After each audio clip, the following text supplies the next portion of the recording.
बिस्मिल्लाहिर्रहमानिर्रहीम। अस्सलाम वालेकुम। बीवाच न्यूज़ पर आप सबको खुश आमदीद। मैं हूं ताज मोहम्मद जान। आज फिर मेरे साथ स्टूडियोज़ में मौजूद हैं इंसाज चौधरी साहब, सीनियर सहाफ़ी, किसी तारुफ के मोहताज नहीं। इनसे हम मुख्तलिफ़ मौज़ूआत हैं, सियासी मौज़ूआत हैं, उन पर तज्ज़िया लेंगे।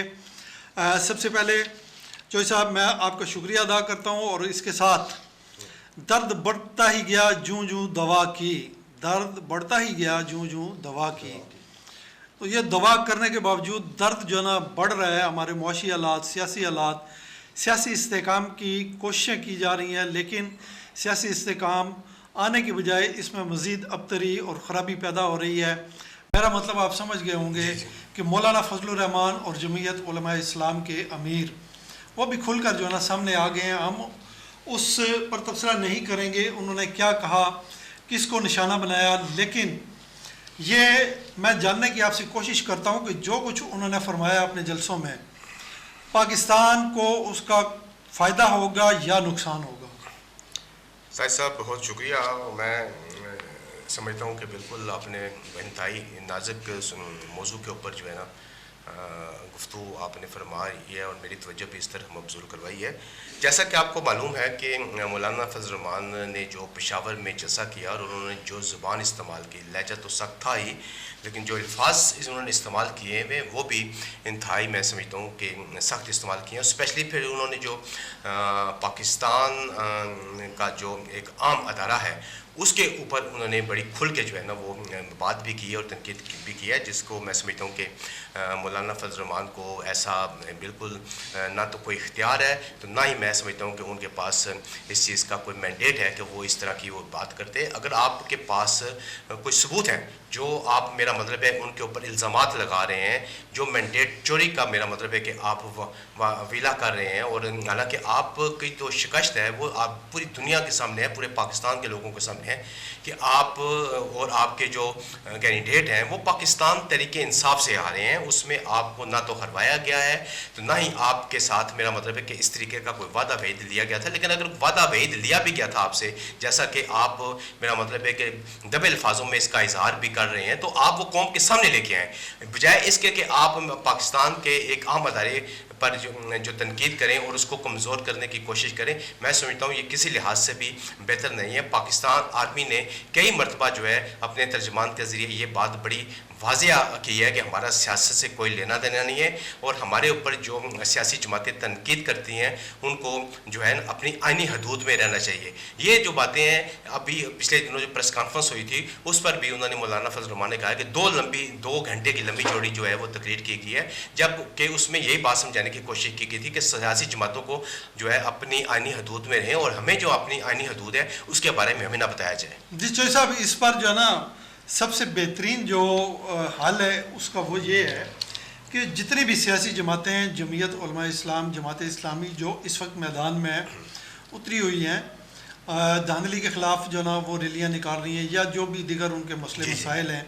और एहतजाजी जलसे कर रही हैं, उसमें तहरीक इंसाफ को भी शामिल कर लें, पाकिस्तान पीपल्स पार्टी और पाकिस्तान मुस्लिम लीग नून, इसके अलावा जितनी जमातें, इन सब को मिल बैठना चाहिए। सियासतदान जो हैं इनको मिलकर बैठना चाहिए और इनको आपस में एक मिसाक करना चाहिए कि हमने अवाम जो जिसको मैंडेट देंगे वो सब जमातें तस्लीम करेंगी, और फिर जो जीत कर आएगा उसकी टांग नहीं खींची जाएगी, और इसी से फिर दरवाजे बंद होंगे दीगर इदारों के, या कोई भी उसमें जो ना इन्फिल्ट्रेशन नहीं कर सकेगा, और जो ना किसी को फिर तनकीद करने का भी मौका नहीं मिलेगा, ना सियासतदानों पर इस जानिब से उस जानिब, ना उस जानिब से इस जानिब। मेरा मतलब आप समझ गए होंगे, मैं नाम नहीं लेना चाहता।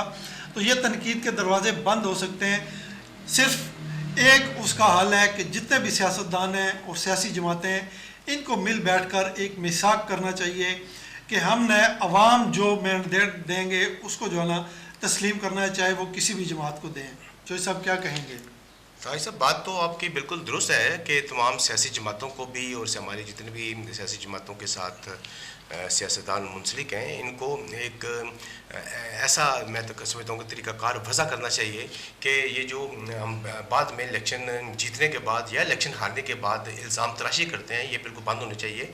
और जिस अदारे को हम सियासत में घसीटने की कोशिश करते हैं, जबकि वो बार बार यही कहता है कि हमारा सियासत से कोई लेना देना नहीं है, तो ये इसका दरवाज़ा आपको मुस्तकिल तौर पर बंद करने के लिए आपको इंतखाबी इस्लाहात की तरफ जाना पड़ेगा। जबकि आपने इस मुल्क में आपके सामने कितने अरसे से इमरान खान साहब कहते रहे हैं कि इलेक्शन की तरफ जाएं, इलेक्शन की तरफ जाएं। उन्होंने अपनी जो 2 असम्बलियाँ हैं, एक तो पंजाब असम्बली और दूसरी खैबर पख्तूनख्वा असम्बली, उन्होंने इसके लिए एक कुर्बानी भी दी। और ये कुर्बानी देने के बावजूद मेरा मतलब है कि आपने अभी तक जो है वो सबक नहीं सीखा है। और ये जो मौजूदा इलेक्शन हुए हैं, ये भी जो है इस वक्त जो है मैं समझता हूँ इंतहाई मुतनाज़ा सूरत इख्तियार कर चुके हैं। अब मौलाना फजल रहमान साहब का जो शोर शराबा कर रहे हैं वो आपके सामने है, वो किस वजह से कर रहे हैं। उधर जमात इस्लामी के जो नए अमीर मुंतखब हुए हैं हाफिज़ साहब, वो भी जो शोर शराबा कर रहे हैं वो भी इसी वजह से कर रहे हैं कि इलेक्शन में ये दोनों जमातों का जो तल्लक है मजहबी जो है वो जमातों के साथ है। और इनका दोनों जमातों की स्ट्रीट पावर जो है वो इंतहा की स्ट्रीट पावर है। लेकिन आपको ये भी बात जो है ना नहीं, लेकिन जो साहब इसका मतलब मैं देखें, जो मौलाना फजल रहमान की जो घन गरज थी और जिस तरीके से वो बोल रहे थे और ललकार रहे थे, यकीन जाने मुझे दुख हुआ है। दुख किस चीज़ का कि ये मुल्क मेरा है, ये मुल्क किस वजह से महफूज है, हमारी पाक फ़ौज की वजह से, हमारी मुसल्लह अफवाज की वजह से। अब एक दफ़ा नहीं कई दफ़ा मैं कह चुका हूँ और आप भी कह चुके हैं, हमारे कई प्रोग्राम शायद हैं कि ये फ़ौज जो है ना हमारी ढाल है। फिर हम पर जब भी कोई बुरा वक्त पड़ता है, एक तो आपको पता है बैरूनी जारियत जो है उसके ख़िलाफ़ जो है ना हमारी ढाल है, फिर अंदरूनी तौर पर जो दहशत गर्दी है उसके ख़िलाफ़ जो फ़ौज लड़ रही है और जो कुर्बानियाँ दे रही है वो किसी से ढकी छुपी नहीं है। फिर कोई कुदरती आफत आ जाती है, सैलाब है, ज़लज़ला है या इस तरह का कोई भी मामला होता है, तो यकीन जाने हुकूमत के पास भी इतनी कैपेसिटी नहीं होती कि वो आगे चल के लोगों को रेस्क्यू कर सके।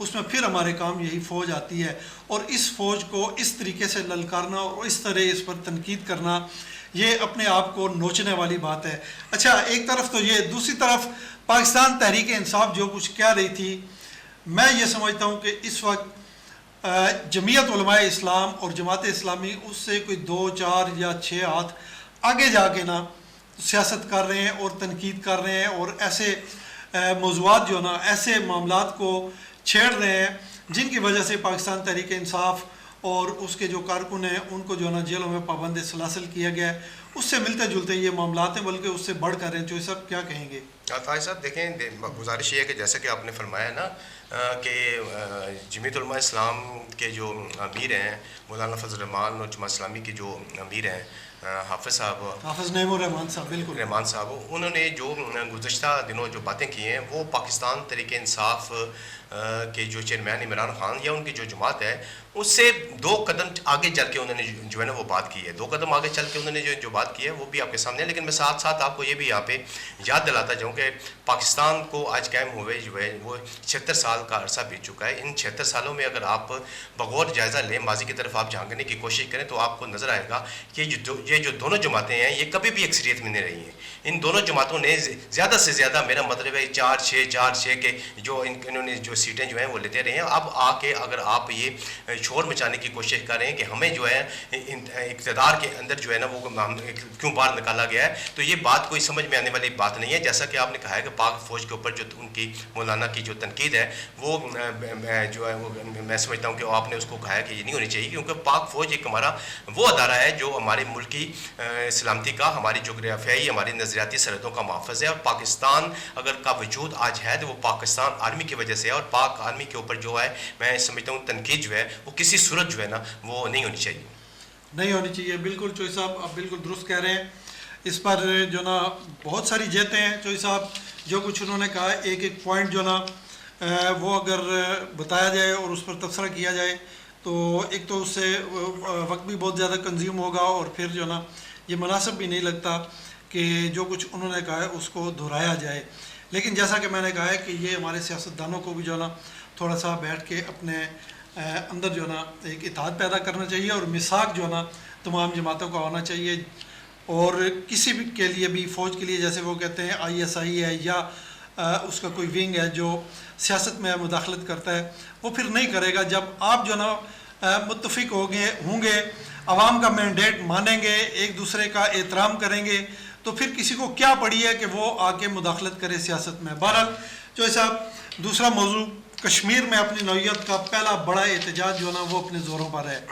पहिया जाम, शटर डाउन, ये तो आप देख चुके हैं। उनका मुतालबा था बिजली के बिल, उन्होंने बिजली के बिल भी जो है ना अदा करने से इनकार किया, पब्लिक एक्शन कमेटी जो है उनकी। फिर उसके बाद पहिया जाम और शटर डाउन के बाद जलसे जुलूस और रैलियाँ। फिर उन्होंने कहा जी आटा नहीं मिल रहा, महंगाई के ख़िलाफ़ उनके मुतालबात थे। अब जो ना पब्लिक एक्शन कमेटी जो वो कहती है कि हम जो ना इन मुतालबात से आगे बढ़ के एक और उन्होंने मुतालबा कर दिया है कि प्राइम मिनिस्टर जो है AJ वो छुट्टी करें और घर जाएँ। जोई साहब।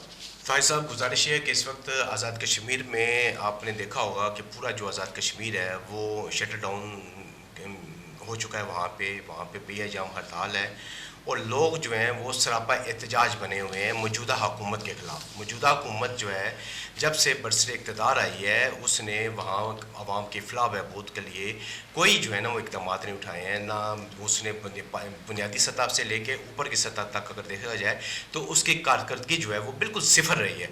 अब कश्मीर में जो सूरत हाल है वो ये है कि वहाँ पे इस वक्त इंतहा की जो है ना वो बेरोज़गारी है और इंतहा की जो है ना वहाँ पे महंगाई है, जिसकी वजह से आटा वहाँ पे नापैद हो चुका है।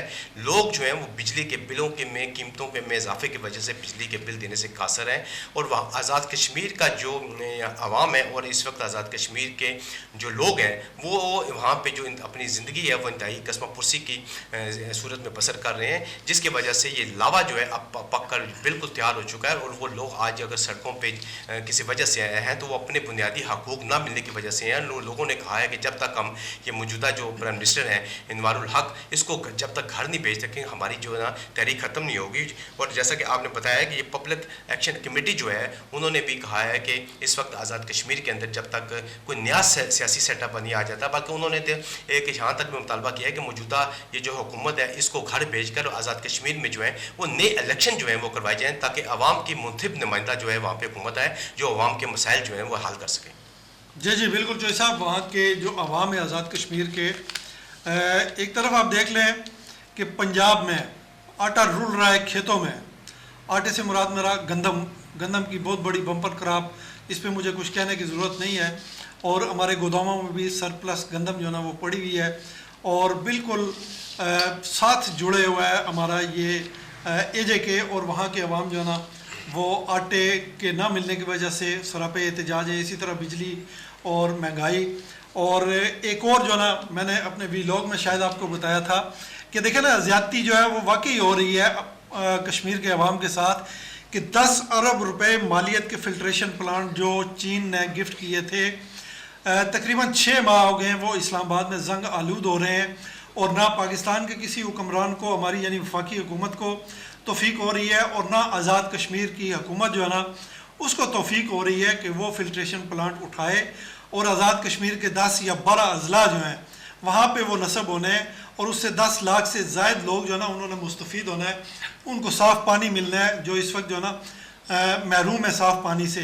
तो ये इस तरह की ज़्यादतियाँ होंगी तो ज़ाहिर है फिर जो साहब अवाम जो है ना वो सड़कों पर आएंगे, एहतजाज करेंगे और फिर उनको आप जो है ना ताकत के ज़ोर पर अगर रोकने की कोशिश करेंगे तो फिर अवाम में जो है ना क्या मैसेज जाएगा और अवाम क्या सोचेंगे, इस पर जो ना हम कुछ ज़्यादा नहीं कहते। अच्छा, जो ऐसा सुप्रीम कोर्ट के जस्टिस मंसूर अली शाह ने जो मखसूस नशिस्तें थीं उस पर पेशावर हाई कोर्ट के फ़ैसले को रिवर्स किया था, जिसके नतीजे में कौमी असम्बली की जितनी भी सीटें थीं रिज़र्व वो जो पाकिस्तान मुस्लिम लीग नून को, पीपल्स पार्टी को या दीगर जमातों को मिली थी वो वापस हो गई हैं। उसके बाद ये जो मंसूर अली शाह साहब का सुप्रीम कोर्ट का जो हुक्म है उस पर पंजाब हुकूमत ने भी, पंजाब की असम्बली जो है उसने भी अमल दरामद कर दिया है और मखसूस नशिस्तों पर जीते हुए 27 जो MPs थे उनके नोटिफिकेशन मुअत्तल कर दिए हैं। अब जो सब ये बताएं, सिंध, KPK और बलूचिस्तान, यहाँ भी ज़ाहिरी बात है कि सुप्रीम कोर्ट का ये हुक्म नाफिज होगा। इन 3 सूबों में अभी तक अमल दरामद नहीं हुआ, ये कब तक होगा? साहब गुजारिश ये है कि ये जो बाकी आपने सूबों की बात की है ना कि इन पर अमल दरामद कब होगा या कब तक होगा, तो गुजारिश ये है कि ये अगले चंद दिनों में ये भी हो जाना है, क्योंकि सुप्रीम कोर्ट का आर्डर है। और आपको पता है कि कौमी असम्बली में भी और दूसरी आपने जैसे पंजाब में कहा है कि जो पंजाब की 27 जो सीटें हैं वहाँ पे ये जो लोग मखसूस नशिस्तों पर, जिसमें मर्द और ख़वातीन दोनों शामिल थी, ये इनका इंतखाब हुआ था और इन्होंने जो है हलफ उठा लिया था। उनकी न सिर्फ बुनियादी रुकनीत जो है वो ख़त्म कर दी गई है और दूसरा उनका असम्बली में दाखिला भी बंद कर दिया गया। लेकिन सूरत हाल सारी थोड़ी सी मैं आपको बताता हूँ कि ये जो जस्टिस मंजूर अली शाह साहब ने फैसला दिया है, जिसमें ये इलेक्शन कमीशन और पेशावर हाई कोर्ट, ये दोनों का फैसला जो था उन्होंने इसको गैर आइनी करार देते हुए इसको कालदम कर दिया था। कालदम होने के बाद इस वक्त जो सूरत हाल आपके बनी हुई है इस वक्त, वो जुदा हुकूमत जो है आपकी वफाकी हुकूमत होगी या आपकी सूबाई हुकूमतें होगी, इनको एक बड़ा शदीद जो है ना वो दशका लगा है, क्योंकि इनकी जो तादाद है वो मेंबरान की वो जो है काफ़ी इससे कम हो जाती है। फिर स्पेशली जो दूसरी बात मैं आपको यहाँ पे बताना चाहूँगा वो ये है कि आपके मुल्क के अंदर इंतखाब ये मखसूस नशिस्तों पर जिन लोगों ने इसमें अमल में हिस्सा लिया था, जो सदर पाकिस्तान का जो था इंतखाब था वो हो गया, फिर उसके बाद स्पीकर कौमी असम्बली का इंतखाब था, डिप्टी स्पीकर का इंतखाब था, ये जो इंतखाबात हैं ये भी जो है इंतखाबात मशकूक हो गए हैं। और अब इस तमाम मामले को जो है ना नेक्स्ट जो है इसकी जो हियरिंग होनी है सुप्रीम कोर्ट में, उसमें ये चीज़ वाज़ेह होगी। और अभी इसको फैसला जो है मुतल हुआ है, इसके ऊपर जो फैसला आना है वो तफसीली फैसला भी नहीं आया है, सिर्फ जो है वो उन्होंने हाई कोर्ट का आर्डर जो था वो मुतल किया था। अभी ये सारी सूरत हाल जिस वक्त मेरा मतलब दोबारा सुप्रीम कोर्ट में ज़ेर बहस आएगी, तो इसके बाद जो चीज़ें जो है ना वो कुछ शफाफ अंदाज में सामने आना शुरू होंगी। अगर तो ये फैसला बरकरार रहता है तो फिर जैसा कि मैंने आपको बताया है कि ये जो आपके मुल्क में जो इंतखाबात हुए हैं वो उनकी क्या हैसियत रह जाएगी। फैसला तो चौधरी साहब बिल्कुल बरकरार रहेगा। उसकी वजह यह है कि सुप्रीम कोर्ट ने वाज़ेह तौर पे कहा है जी कि आइन इस चीज़ की कतन इजाज़त नहीं देता कि किसी दूसरी जमात की जो सीटें हैं, रिज़र्व सीटें, वो उठा के दूसरी जमातों को दी जाए। अब इस पर तफसीली फ़ैसला जो है ना वो आना बाकी है, लेकिन ये बात एक तयशुदा है कि ये फ़ैसला जो सुप्रीम कोर्ट ने किया है ये बरकरार रहेगा। यानी कि पेशावर हाई कोर्ट का और इलेक्शन कमीशन का जो फ़ैसला था रिज़र्व सीटें जो ना बांटने का, उसको मुअत्तल किया था। बहरहाल चौधरी साहब सरदार सलीम हैदर पाकिस्तान पीपल्स पार्टी के जियाले अटक से इनका ताल्लुक़ है, बड़े दबंग आदमी हैं, ये वफाकी वज़ीर भी रह चुके हैं। इन्होंने गवर्नर का हलफ उठा लिया है और गवर्नर का हलफ उठाने के बाद उन्होंने कहा जी कि पंजाब की चीफ मिनिस्टर जो मरियम नवाज़ साहब हैं उनके साथ अच्छी वर्किंग रिलेशनशिप कायम होगी और मिलकर काम करेंगे ताकि आवाम के मसाइल हल हों। और इसी के साथ बग़ैर सांस लिए उन्होंने कहा जी कि पंजाब को पाकिस्तान पीपल्स पार्टी का कला भी बनाएंगे। तो ये वर्किंग रिलेशनशिप नून लीग के साथ और कला जो है पाकिस्तान पीपल्स पार्टी का बनाने जा रहे हैं पंजाब को, ये आपस में कुछ मेल नहीं खा रही है उनकी बात, क्या कहेंगे? जी सर, गुजारिश ये है कि मकसद है कि सरदार सलीम हैदर साहब का ये जो बयान है, स्टेटमेंट है, ये आपने पढ़ा है, पढ़ने के बाद आपके जहन में इसका जो है ना वो आपको झटका लगा है कि ये जो बेहतरीन वर्किंगशिप जो कह रहे हैं, रिलेशनशिप जो कह रहे हैं कि मैंने वर्किंग रिलेशनशिप जो है वज़ीर मरियम नवाज शरीफ साहबा के साथ मिलकर हम करेंगे और पंजाब को जो है वो उसमें पहली तो बात उन्होंने की कि अवाम के मसाइल हल करेंगे। दूसरी जो बात फिर उन्होंने की जो उन्होंने ज़ोर दे करके कि पंजाब को पाकिस्तान पीपल पार्टी का कला बनाएंगे। सर गुजारिश ये है कि वहाँ पे इस वक्त जो हुकूमत है वो पाकिस्तान मुस्लिम लीग की हुकूमत है और अगले मेरा मतलब है कि चंद दिनों में वहाँ पे पाकिस्तान पीपल पार्टी के जो लोग हैं उसमें सूबाई काबीना में वो भी शामिल किए जा रहे हैं। और वहाँ पे मैं थोड़ी सी आपको एक यहाँ पे बड़ी दिलचस्प बात बताऊँगा कि सरदार सलीम हैदर को जो है वो गवर्नर पंजाब क्यों लगाया गया है। आपको अच्छी तरह याद होगा कि गवर्नर पंजाब के लिए जो दो नाम थे, कमर ज़ुबान कायरा का और एक जो पाकिस्तान पीपल पार्टी के दूसरे रहनुमा अहमद ख़ान साहब, उनका नाम जो था वो लिया जा रहा था, लेकिन उन्होंने उनको जो है ना ये ज़िम्मेदारी नहीं दी, क्योंकि ये ज़िम्मेदारी जो है ना कमर ज़मान साहब की, वो कमर ज़मान कह रहा है कि वो वफाक में लेने को जा रहे हैं और वहाँ पे वो कश्मीर जो कमेटी का वो उनका चेयरमैन जो है ना उनको लगाने जा रहे हैं, जिसकी वजह से उनको पंजाब का जो है ना गवर्नर जो है नामजद नहीं किया और इसकी जगह पे सरदार सलीम हैदर को लेके आए। सरदार सलीम हैदर को लाने का जो पीपल पार्टी का मकसद है वो मकसद भी यही है कि वो एक दबंग आदमी है और वो वर्कर आदमी है और उनकी आवाम के अंदर जो है ना वो बड़ी जड़ें मजबूत हैं। अब वो कोशिश करेंगे कि पंजाब में पोठवार की जो बेल्ट है यहाँ पे पाकिस्तान पीपल्स पार्टी बहुत ज़्यादा कमज़ोर हुई है और उनका ताल्लुक चूँकि अटक से है और वो इस इलाके के साथ जो ना बिलोंग करते हैं, लोगों की साइकी जो है उसको भी समझते हैं और यहाँ पे वो अच्छा काम कर सकते हैं। इसलिए जो ना पाकिस्तान पीपल्स पार्टी की लीडरशिप ये समझती है कि सरदार सलीम हैदर जो है वो पार्टी को जो ना पंजाब में रिवाइव कर सकते हैं, मजबूत कर सकते हैं। जी बिल्कुल यही, बिल्कुल यही, ठीक। अच्छा चौधरी साहब, मेरा तो ख्याल ये है कि या तो बेहतरीन या बेहतर वर्किंग रिलेशनशिप होगी या फिर पाकिस्तान पीपल्स पार्टी को जो ना पंजाब को पाकिस्तान पीपल्स पार्टी का कला बनाया जाएगा। इन दोनों में से कोई एक बात होगी। ओ जी बिल्कुल सही बात। आप क्या समझते हैं बेहतरीन रिलेशनशिप हो? क्योंकि मरियम नवाज देखे ना, आप पाकिस्तान मुस्लिम लीग नून की जो सूरत हाल है वो उसका जो अवामी मकबूलियत का ग्राफ है वो बहुत नीचे है और मियाँ नवाज शरीफ जो है ना वो भी कोशिश कर रहे हैं, मरियम नवाज साहबा जो है ना वो भी कोशिश कर रही हैं कि पाकिस्तान मुस्लिम लीग नून, सॉरी गड़बड़ हो जाता है, मुस्लिम लीग नून जो है वो एक दफ़ा फिर अपना जो ना माजी की तरह अपने पाँव पर खड़ी हो।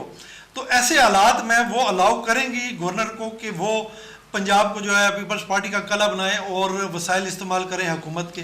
सर देखें, गुजारिश ये है कि ये जो स्टेटमेंट है ना ये एक बयानात की हद तक है। ये पंजाब पीपल पार्टी का किला बनता है या मेरा मतलब है कि मुस्लिम लीग नून का ही किला रहता है, ये तो आने वाला वक्त जो है ना वो साबित करेगा कि किला तो इस वक्त दोनों का नहीं है चौधरी साहब, ना मुस्लिम लीग नून का है और ना पीपल्स पार्टी का है। हाँ, तो बाकी जो रही सूरत हाल के आपने कहा कि अगर इस जो बयान उन्होंने दिया है कि हम पीपल पार्टी को पंजाब का कला बनाएंगे तो इस पर शायद कोई मेरा मतलब है कि तसादम की सूरत हाल इख्तियार हो सकती है, जैसा कि मेरा मतलब है कि खैबर पख्तूनख्वा में हो चुकी है। तो मैं आपको यहाँ पे थोड़ा सा बिल्कुल वाजिया कर देना चाहता हूँ कि पंजाब में ऐसी सूरत हाल पैदा नहीं होगी और बल्कि जो उन्होंने बात की है कि वर्किंग रिलेशनशिप जो है वो बेहतरीन साबित होगी। मैं समझता हूँ कि पाकिस्तान पीपल पार्टी और नून दोनों मिल के काम करेंगे ताकि पाकिस्तान और फिर उसके बाद जो पाकिस्तान के सूबे हैं इनके जो आवाम के जो इस वक्त मसाइल हैं, पाकिस्तान का जो इस वक्त सबसे बड़ा मसला है वो हल आ सकें। और मैं आपको यहाँ पे एक और बड़ी बात बता दूँ, ये जो पाकिस्तान इस वक्त हुकूमत है, ये हुकूमत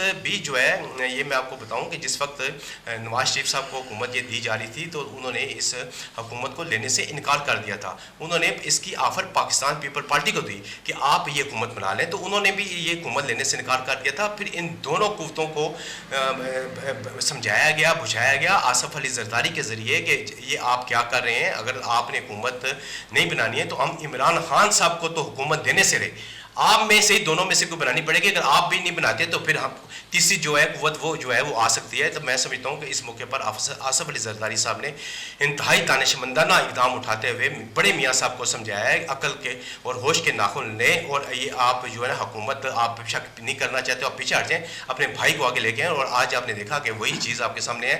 और इसके ऊपर आपने आज फाद चौधरी का अगर बयान आप दे लें जो उन्होंने आज स्टेटमेंट जारी किया तो उन्होंने कहा अगर हमने मुज़ाकरात करने हुए तो हम मियाँ नवाज शरीफ साहब के मुज़ाकरात करेंगे। शहबाज शरीफ के पास तो कुछ है ही नहीं है, उसके पास तो इख्तियार ही नहीं कोई नहीं है। तो अब ये सारी जो सूरत हाल है आपके समझ में आ गई होगी कि मेरा कहने का मकसद क्या था। जी बिल्कुल चौधरी साहब, मैं इस पर आखिरी छोटा सा तबसरा ये करूँगा कि सरदार सलीम हैदर जो ना उन्होंने जब ये कहा जी कि पाकिस्तान पीपल्स पार्टी जो है ना उसके लिए पंजाब को जो ना पार्टी का कला बनाया जाएगा, तो ये एक माहौल ही लगता है क्योंकि मरियम नवाज साहबा जो ना वो ऑलरेडी पंजाब हुकूमत के जो ना अच्छे काम करके आवाम को जो ना सहूलियात दे रही हैं, उनके लिए बहुत जो ना अच्छे काम कर रही हैं। उनका मकसद यही है कि पंजाब को जो ना फतह किया जाए और कला बनाया जाए पाकिस्तान मुस्लिम लीग नून का। तो ये मुमकिन नहीं है, या तो वर्किंग रिलेशनशिप होगी बेहतर या फिर कला बनाने वाली बात। अच्छा चौधरी साहब, चलते चलते एक बड़ा दिलचस्प सवाल, मरियम नवाज साहबा को आपने भी देखा होगा और हमारे नाजरीन अक्सर देखते हैं कि वो जब कहीं किसी दौरे पर जाती हैं उनके हाथ में एक स्टील का गिलास होता है। गिलास तो नज़र आता है लेकिन उसके अंदर क्या होता है ये किसी को नज़र नहीं आता। आपको कहीं कोई नज़र आया हो कि उस गिलास में क्या होता है? हाँ, तो ऐसा गुजारिश है कि जब से मरियम नवाज़ शरीफ साहबा चीफ मिनिस्टर पंजाब बनी है, तो सिर्फ उनका एक उन्होंने रावलपिंडी का दौरा किया था, वो भी जो है ना ये चक्री इंटरचेंज के पास जो हमारा बाईपास बन रहा था, इत्तेफाक के साथ उसमें मेरा जाना नहीं हो सका। अलबत्ता अब जब भी मरियम नवाज़ शरीफ साहबा रावलपिंडी आई तो मैं वहाँ पे लाजमी उनके किसी की तकरीब में जो तो जाऊँगा और देखूँगा कि वो जो गिलास उनके पास है वो किस धात का बना हुआ है और उसके अंदर क्या चीज़ है। वो सुनने में ये है चांदी का है। अच्छा जी। और अगर उसमें कोई चीज़ पड़ी हो, कोई पानी, दूध, लस्सी या कोई भी चीज़, तो वो ज़ाहिर है वो चलती हैं, चलते फिरते हॉस्पिटल का दौरा कर रही हैं, उनके हाथ में गिलास है, उस गिलास को हाथ में पकड़े हुए ऐसे, ये किधर है, ये क्या है। एक दो इंटरव्यूज़ में भी आपने देखा होगा। तो वो ज़ाहिर है जब आप कोई गिलास उसमें कोई चीज़ हो, लिक्विड हो, तो वो चलते हुए उछलता है, गिरता है, गिर सकती है। तो मेरा तो ख्याल है कि उसमें होता कुछ नहीं है। अब ये कोई जादू है, टोना है, क्या चीज़ है, मैं ये आपसे पूछना चाह रहा था। अच्छा, नहीं, मैं आज जैसा आपको बताया ना कि जब तक मेरा मतलब है कि मैं अपनी आंखों से ना देख लूँगा कि वो जो हाथ में गिलास होता है, बिल्कुल देखा है, सब लोगों ने देखा है, रिकॉर्ड में भी चीज़ें मौजूद हैं, लेकिन उसके अंदर कोई चीज़ है, कभी आपने वैसे उनको पीते हुए देखा है? नहीं, मंसूर अली खान जो है उनके प्रोग्राम में जब उनका बड़ा डिटेल्ड इंटरव्यू हुआ था तो वहाँ भी वो गिलास मौजूद था, उसमें एक दो सिप उन्होंने कोई लिए थे उन्होंने वहाँ तो लिए थे, लेकिन चलते फिरते कभी आपने नहीं देखा? नहीं, तो, चलते फिरते बस वैसे ही हाथ में होता है। मरी में जब वो उन्होंने हॉस्पिटल का दौरा किया था, वहाँ पे उनके हाथ में था। हालांकि पानी हो सकता है, जूस हो सकता है, या मेरा मतलब कोई और भी लिक्विड, लेकिन जो साहब पानी जो है इस तरह तो लेके तो नहीं, बोतल में जो है ना वो रखी जा सकती है। अब गिलास के अंदर जो है ना उसका मेरा मतलब है कि ये वाकई कोई चीज़ इसमें, ये एक मिस्ट्री है, इसको जो है ना ये कोई अपना खोजी बाबा जो है ना आपका, उसको पीछे छोड़ते हैं जी। नहीं, हाँ, उसको जो है ना थोड़ा सा एक्टिवेट करें, उसे कहें जी वो पता लगाए कि ये एक तो गिलास का मामला क्या है, फिर उसमें होता क्या है, ये कोई पता करवाए ताकि हम अपने जो देखने वाले, जी हाँ, उनको बता सकें कि ये गिलास का मामला ये है। जो साहब, इसी के साथ मेरे प्रोग्राम का वक्त ख़त्म होता है। मैं आपका भी शुक्रिया अदा करता हूँ और अपने नाजरीन से भी इस दुआ के साथ इजाज़त चाहता हूँ कि जहाँ पर रहें खुश रहें, दूसरों को खुश रखें, ख़ुद खुश रहें और अपना ख्याल रखिएगा, अपने इर्द गिर्द के लोगों का ख्याल रखिएगा। आपका बहुत बहुत शुक्रिया। अल्लाह हाफिज़।